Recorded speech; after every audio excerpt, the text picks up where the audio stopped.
আমরা অবস্থান করছি এখানে এবং আজকের এই অবস্থান থেকে আমরা আমাদের যে নতুন রাজনৈতিক দল জাতীয় নাগরিক পার্টির ঘোষণা করেছি। প্রিয় বন্ধুগণ, আজকের এই মঞ্চে দাঁড়িয়ে আমরা কেবল সামনের কথা বলতে চাই। আমরা পিছনের ইতিহাস কে অতিক্রম করে একটি সামনের সম্ভাবনার বাংলাদেশের স্বপ্নের কথা বলতে চাই। সেই স্বপ্নের বাস্তবায়নের লক্ষ্যেই আজকে আমরা এখানে উপস্থিত হয়েছি। জুলাই গণ অভ্যুত্থানে ছাত্র জনতার মধ্য থেকে স্লোগান উঠেছিল, তুমি কে আমি কে, বিকল্প বিকল্প।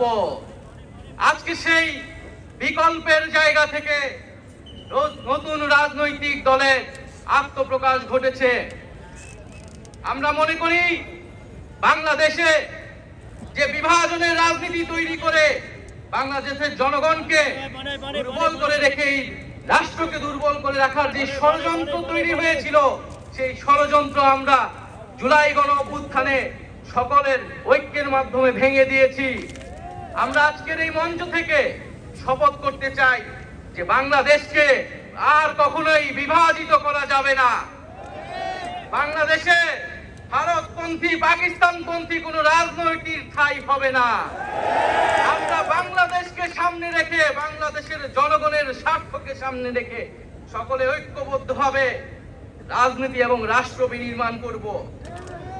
আজকের এই যে নতুন রাজনৈতিক দল জাতীয় নাগরিক পার্টির আত্মপ্রকাশ উপলক্ষে আমাদের যে আনুষ্ঠানিক বক্তব্য, যে সূচনা বক্তব্য, সেই বক্তব্য আমি লিখিত বক্তব্য আমি আপনাদের সামনে পাঠ করছি।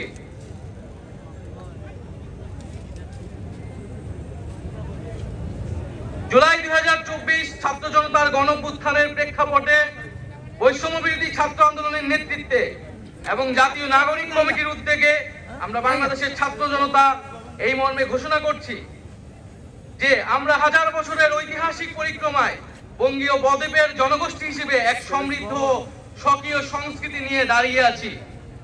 প্রায় 200 বছরের ব্রিটিশ ঔপনিবেশিক শাসনের বিরুদ্ধে দীর্ঘ লড়াইয়ের পর 1947 সালে পাকিস্তান রাষ্ট্রের পতন ঘটে।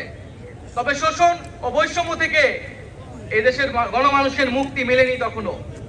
ফলে দীর্ঘ 23 বছরের সংগ্রামের ধারাবাহিকতায় 1971 সালে মহান মুক্তিযুদ্ধের মাধ্যমে লাখো শহীদের রক্তের বিনিময়ে স্বাধীন বাংলাদেশ রাষ্ট্রের জন্ম হয়।